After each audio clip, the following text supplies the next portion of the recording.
So how do I say your last name? Your first name is Anoma?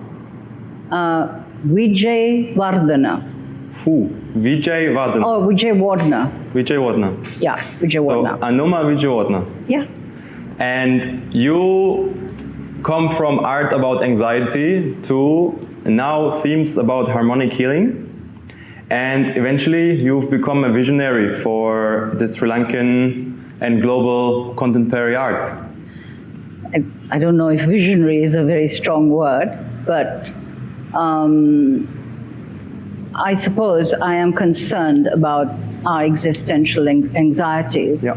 And I have been long before the world got even more dystopian than ever we could have imagined now, you know. So I've been worrying about those issues for all that time. And you, now I'm going really quick into deep questions already. You have had anxiety yourself? Mm-hmm. And was that the first time you felt like wanting to express something? Is that where it started with art for you? I don't know whether, it's very hard to evaluate that. But I think one paints I paint what I feel and think. And it's not that I want to necessarily share it, whatever, I want to explore it. So in my art, I'm a kind of adventurer, and I'm exploring. So when I'm exploring these issues that concern me, that's what I'm suddenly not going to do something that is not something I'm feeling very worried or passionate or happy even about, but something that really starts to energize me in whichever way, you know? Yeah, it's a feeling, same like the anxiety, right? Yeah. It's a feeling, then it sort of comes out of you, for me at least as well, Yeah. And you grow up how? Can I ask how you grew up? You went to school in India, is that right? I went to school here as well as in India. Okay, so and then I went to art college at Central St. Martin's. I mean, firstly in Loughborough and then Central St. Martin's. And then, Sri Lanka had a lot of upheaval at that time also. Yeah. And so my family left and I stayed on in England and worked and taught and designed. I was trained in design rather than art because my family said, no way can you be an artist. Yeah. No money in that? Well, I mean, you can't earn. Yeah. You can't be guaranteed a job or a job, you know. It's not a job, right?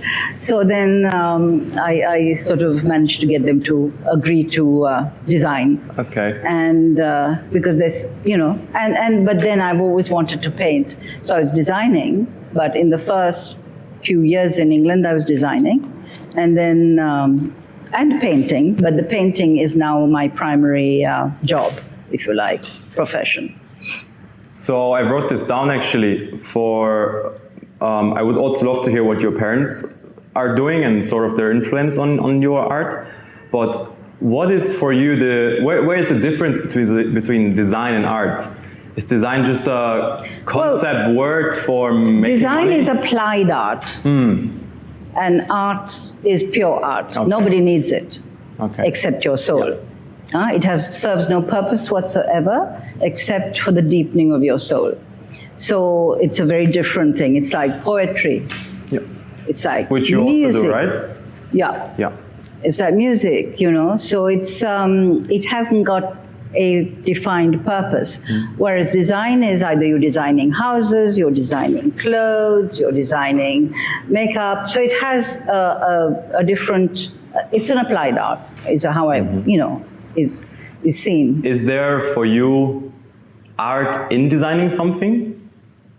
Of course. More than there is design in art, or is it just, it's a play? Well, for me, I think it's very much a play, and I think my art is very much, I learned a lot from designing, and because designing means that you are restricted. You have to answer to a brief. You are, you're working in a very different way, because when you're painting, you're free, right? I mean, nobody tells, the whole idea is, you don't do anything to order. Yeah.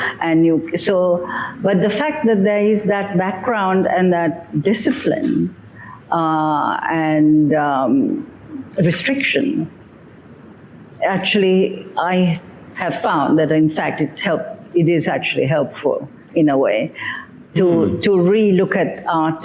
So I have that background or that knowledge, and then I come to art in a very free way, and I do exactly as I want, and I will not do a commission to suit anybody or whatever. I'll do maybe a commission, but not a defined draw a cat or whatever. It's your... It's got to be my thing, my colors, my whatever. Someone's buying your style. But that is as much applied as it gets now, So there's a very great difference. Whereas if you're... Can I jump a really big step? I totally forgot this. So I don't know if you figured this out. I walk around barefoot all the world. Okay. And my idea is to get people on the podcast barefoot as well. Would you be comfortable to, while we have this chat, be barefoot? No. Okay. Yeah, that's a total valid answer. I'm not expecting yes or... Yeah. I'm barefoot a lot of the time, but at this moment... totally fine. I would like to ask... Of course I'm barefoot, because it's much... I always walk barefoot on my grass and whatever, but at this moment, Totally fine. I just like to ask it. Yeah. But if I understand this right through your website, your early work was a lot about anxiety and sort of self-discovery, right? Yeah. And now it's become more of this divine healing togetherness, maybe? But also very much commentary and thought about identity, about diversity, about war, about peace, about reconciliation, about the climate, about the environment, climate change, climate crisis. I mean, I did one exhibition that was based on Greta Thunberg, and lots of different angles. One that was all about water and the problems of rising water, etc.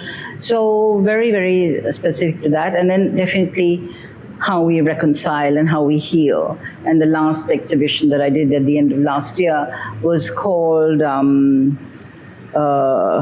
my God, I've forgotten what it's called now. But anyway, it was about reframing ourselves and very much about women and women's position. Yes, I saw that your next goal is to embrace more female artists globally, or I guess Sri Lankan based as well. Yeah. Do you see, I'm not sure if I said Kintsugi.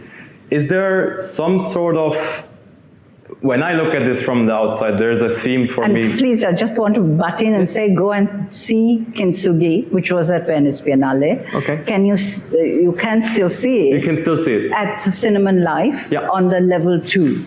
In Colombo. Okay. Yeah. I might go there actually, Yeah. Do you... And if you do, please listen to the video. Listen to the words. Listen, it's about 12 minutes, I think, the video. So it explains a lot. Yeah. When I look at all of this from a broader perspective, I see you always in this theme of oh shit, now I forgot. No, I didn't forget. I have the red dot again. Kintsugi, it's about putting broken pieces together, right? Sort of like this one is broken, but putting it together. Do you feel that's sort of where I see you've ended up on now with this embracing female artist? Do you think that's something you've been guided through since your anxiety to now bringing things together again? Well, I mean, with the idea of Kintsugi, the idea that, even if it's broken, it can be put together and then have a new life. And so it's very much to do with all of us and our lives, but also the fact that my country has been at war for 30 years. We had different environmental as well, racial types and religions, and that something so diverse can still come together and be healed and actually make beauty anew. So that is a very strong pattern that runs through my Yes. work. The kintsugi is running through everything that I do in a way. This idea of Yeah, I mean, if you look at that, it's pieces put together, everything, right? everything coming together, but things that don't necessarily look good together or seem to be right can actually. I mean, look. If you think of interesting-looking children, they're always a mix of races. Yeah. The most beautiful children I found are always, from Europe and Asia or something, or Africa and somewhere else, Well, it's taking everything there is and embracing inclusion. Yes. So it's about that kind of inclusion and it working, and that's why the idea of kintsugi really, really appeals to me. Yes. You say on your website, you are me and I am you. Is that from the kintsugi, or is that a general approach? That's my position, if you like, is that, we have all these divisions. I mean, look what's happening over Gaza, well, globally, Ukraine. I guess. Yeah. I mean, what is the difference? We're still bleeding, and the minute you kill somebody, and they're just ash, right? I mean, what's the difference between your blood and mine? Yeah. So it's going to end up in the ground again, and it's going to embrace the next person. Yes. Yeah. So that really is more what I'm saying. We sit there having wars because you are from there and I'm from here, or this is your God and this is my God. I mean, people kill each other because of their different gods, right? And they justify it. Yes, I agree. Hello, they're justifying it now. Yeah. So, from Germany, I grew up with that knowledge that it's absolutely. I mean, you grew up with the most horrific, but we now have demo, much more horrific, it's much more. So I mean, it's just that's what all I'm saying. Yeah. Why are we separating? Why are we dividing? Why are we saying, It comes back to kintsugi, I guess. Bring pieces together. That is a very important. So it is all kintsugi. Yeah. Has that helped you through personal issues? Yeah. I mean, I'm still struggling through issues. Obviously, it's not resolved. But through past I am. issues? Those ideas and those thoughts really have helped. But I mean, I also come from. My father was half English, half Sri Lankan. They're from two different religions. Yeah. My mother's Christian, my father's Buddhist. Lots of differences. So I kind of grew up with that duality. But also I lived here, and then I lived in India, and then I lived in England, and so there's always this contrast and duality. I think I can feel I'm trying to find a way of working. It is difficult. It is probably easier if it's all the same, and there isn't that question mark. But maybe it's boring then. Yeah, but all I know is this. I grew up on the border to Denmark, and I speak Danish and German since birth. Right. So I've always been in the conflict. Where do I feel like home? And I've always wanted to travel. So I don't know either what. It's all the same for me. We're all just countries with cool people. Exactly. So why do you have to be Danish or German? Why do you have to be European? Why do you have to be? We are humans, and the minute somebody is suffering, it's the same suffering, it's the same hunger. It's and how so. But all these issues really also not only my dual kind of background, but also the fact that my country was at war for 30 years. I mean, civil war, or you can call it ethnic conflict, and you can call it this, and you can call it that. But we had bombs. I've lived with bombs, and then when I was in London, I lived with bombs from the Irish in London. So this is and I think it's tragic that it happens again. It'll happen again and again and again because we don't learn this absolute truth about ourselves. And the tolerance, the tolerance and love for the other. I really have to accept that though you look different, you speak different, you are different, you're still the same as me, I'm an old Asian woman. you're a young European man. I mean, come on, you know? Yeah, but at heart we're all the same. I think as well. I would like to ask you: have you ever practiced vipassana meditation? Vipassana? Not technically, but I do meditate. Okay. So I do. I've So you tried know different what it types is. of meditation. Because when I read through your blogs, and I was like, I just did a bit of vipassana in Ella here, and I just thought like, some of those things they really resonate with what I've picked up there. And I mean, I read a lot of different writing, and I mean, you know, I meditate, or I practice, as they say, practice, because I never feel that I've really got anywhere. But I'm doing yoga since I was 19. Yeah. So that's a long time of doing, again, that's so much part of that, you know. Do you think the goal is to get somewhere when you meditate, or to just be where you are? I think it's important to be almost goal, but goal-less as well, to be just in that moment and to be free of wanting, and to just, I mean, you know, but ideally, yes, of course, I would love to be in that spot, you know, when you get to that point where you're just so cool and spaced out and with no thought, because, but, you know, with my meditation anyway, it comes and goes. I don't ever reach that, Yeah, that's a lifetime. But whatever, you know, at least I'm trying. Yeah, and you sort of understand it. And I guess for you, art is sort of also a meditation, right? No, absolutely, because somebody did that aura thing, you know, where they work out, and it's very, whatever, you must be meditating all the time. And I said, at that time, I said, no, not at all. But I mean, I'm painting. And if you're painting, the kind of focus and the kind of, that is meditation.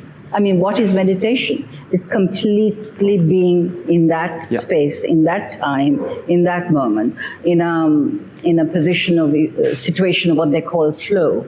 Yes, you speak about that in one of the videos online, the idea of flow. Yeah. How do you think flow works together with expectations on so to say being successful as an artist? Well, when they describe flow, they describe it as a maybe fleeting, maybe 10 minutes, maybe an hour, maybe 2 days, I don't know, where you are doing something that is demanding a little, but also not so demanding that you're struggling and you can't do it, but that you're also pushing yourself, but it's not so much that it's over the top. So it's trying to reach that spot in which you're, you know, for me, of being creative, or exploring, or being deeply in that moment, and just performing. Sorry? You're just performing and not thinking about how to. Yes, I mean, like in a description really about flow, it's like a surgeon. You know, when they're a surgeon, someone was talking about a surgeon who was operating, and the roof in the operating theater collapsed, and he didn't know. Yeah. Right? Yeah, I think people who ride motorbikes, they have that as well, right?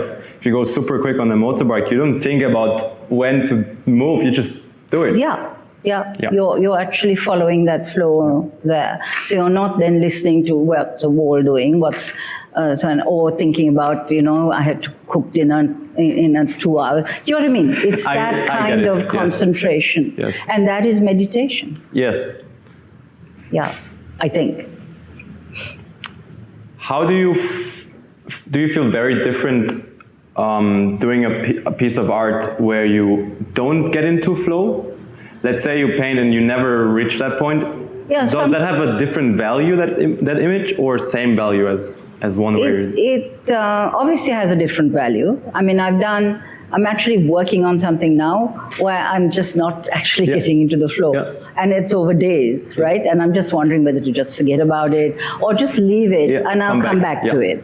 Whereas there was a painting that was up here, which just sold, which I couldn't paint for 8 months after my father died. And I put the painting up on the piece of paper, I stretched it and I put it up and I said to myself, okay, you are going to do something on this and it doesn't matter what you do because at the end of the day, you are going to carry it up. You're going to destroy it. Okay. So it actually doesn't matter. So in that way, I freed myself from that kind of worry about it. And I just, because it was anyway going to be in the bin. Yeah. It was for the bin. Well, you were focusing on the present and not on what happened after. And at the end of the day, I looked at it and thought, oh, I don't think that should go in the bin, but I'll think about it tomorrow and tear it up tomorrow. Yeah. I didn't want to tear it up that night, though I had promised myself that. And of course, it sold, right? Yeah. I mean, much later. But what I'm saying is, so there's this kind of, you have to have some intention, and you have to have some planning, and you have to have some focus, but you also have to do something of that letting. So it's a very subtle thing, making art, or it's like... For me, it comes back to yin and yang, pretty much. To just... It's that balance, or finding that balance. But somebody else described, I don't know, it's a very interesting book on creativity, and I think it's called... I forget what it's called. Hare, the bunny, rabbit. Hare, brain, and tortoise mind. Something between the hare and the tortoise, right? And about the running fast and the slowing. And there's one bit in which she describes that being creative is a little bit like being a fisherman. You just wait. You have to wait. Yeah. And then you get the tug, you've got your rod there and whatever, and then suddenly you maybe get a tug from the fish that's caught there. Yeah. And then it's how you very slowly reel it in. With flow. And get it on the ground, and then how you deal with that. So there's all this, so somebody asked me, how long does a painting take? And it's such an impossible question. Well, you can never answer. It can take years, it can take 10 seconds. So do they include how many years you sit there thinking about it? Yeah. Or how many nights you dream about it? Or the actual job of doing it, which, it's impossible, and it doesn't matter. It's an irrelevant question. It's there. I can understand why somebody who doesn't work creatively would ask that question, right? I think also they try to value it based on how long it took, often. Sorry? I think people try to get a value in terms of money. This took a long time, it's got to be worth more. Strange questions like, so how much did the materials cost? Well, they cost nothing, right? Yeah. And how long did it take? And it's not only how much time you spend thinking about how old am I and how many years have I been painting? Yeah. And so do we include that or do we not? Well, I think that's this idea between being sort of business owner type of person and being employed, because then you are more in that schedule. It's a very corporate kind of question, right? It's it's understandable for anyone. It's like an accountant's kind of question, How do you evaluate, but, how do you evaluate creativity? Yes. Yeah, absolutely. Do you, in your art, feel like you share some sort of contrast between London and Colombo, living in those two places, like for the most parts of your life? Is that something you think about when you create? I don't know, for me, Colombo and London are super different places, but I guess there's many renaissances that collapse together, right? Is that something you've used to create art in terms of just London and Colombo? That's an interesting question. I'm not quite sure what your question is, actually. So sure, you have been all over the world, living different places, and you see many contrasts.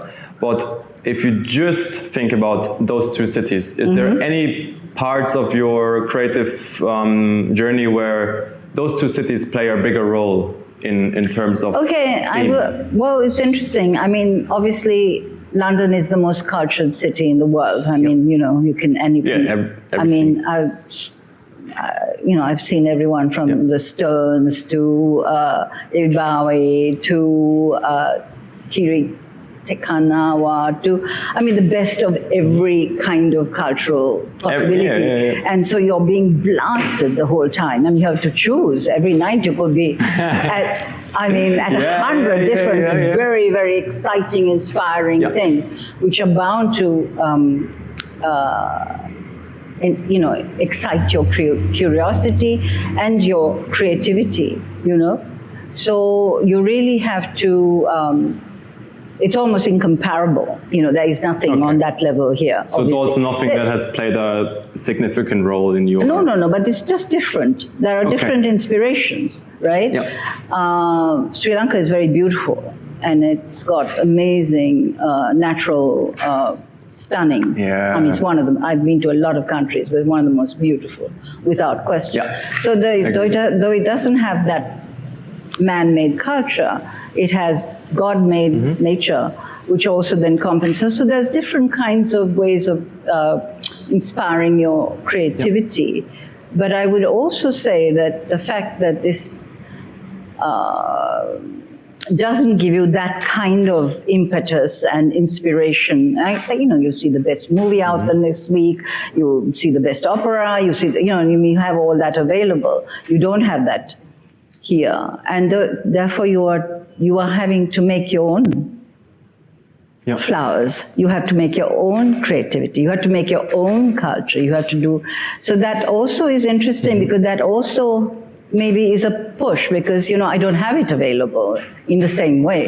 Obviously, you have it on the internet and everything, but. Be the change, not wait for it. Yeah, I mean, but think about the fact that, that wasn't possible 20 years ago, it wasn't possible. I mean, I grew up without even television. For me, I can't imagine that. But of course you can't. You can't imagine not having that, right? No, absolutely not. So we didn't have all that. And so I do wonder whether having all that, and even more now, AI, etc., whether it'll actually kind of, I think it has to make you less creative.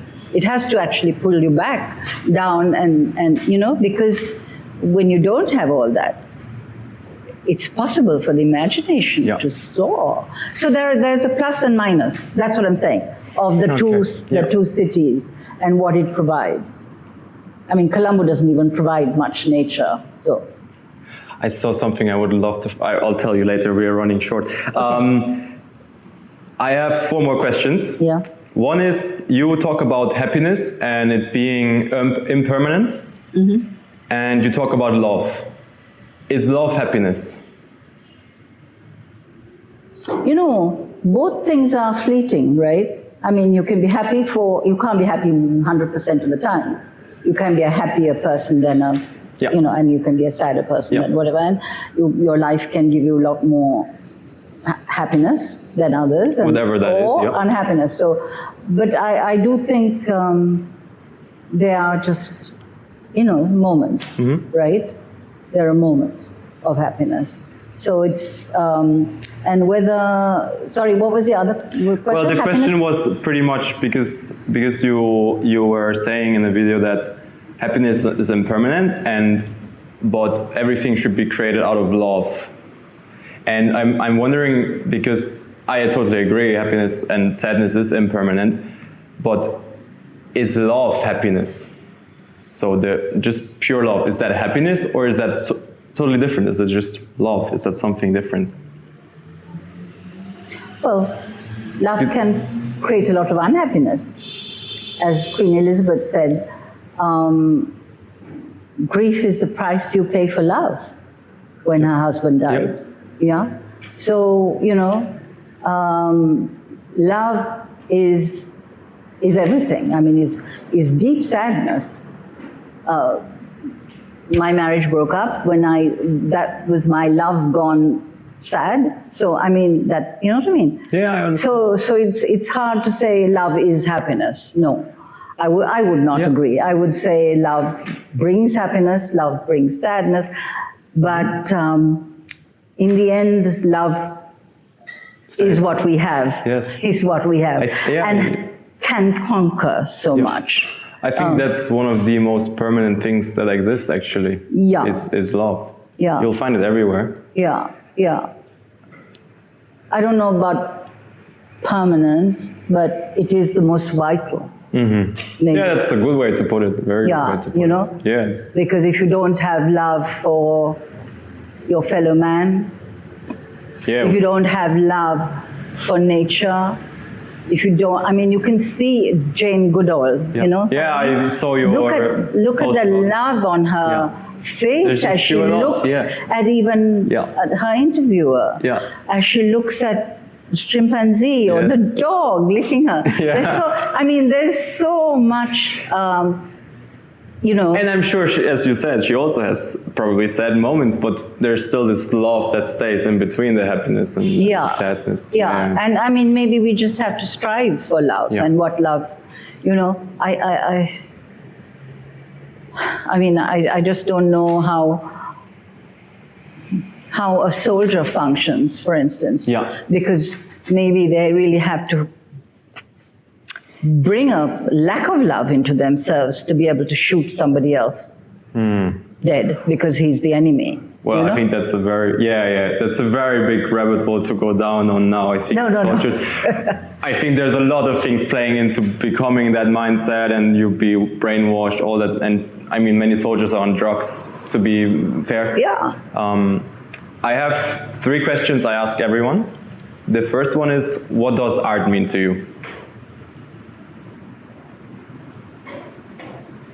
It's my breath. It's my breath. Okay. I can't even breathe without it. Yeah. And when I'm not painting or not being creative, I almost feel like I'm not breathing right. I'm not, you know, so I only feel really, really alive. And I mean, there are lots of interesting things you can be doing, watching an opera, having sex, I mean, whatever. But doesn't give me the same high as when I'm actually creative. Yeah, I get it.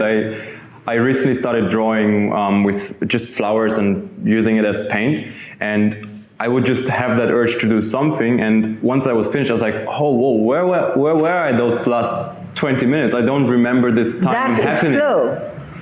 That is flow. I just think like, wow, I didn't drink nothing, I'm not high, nothing, I haven't smoked. I'm just where were I? Drugs just don't do it in the same way. Not at all. Not at all. You just come back. It's the same like meditation. You just come. You know the feeling. The second question is, what makes someone an artist?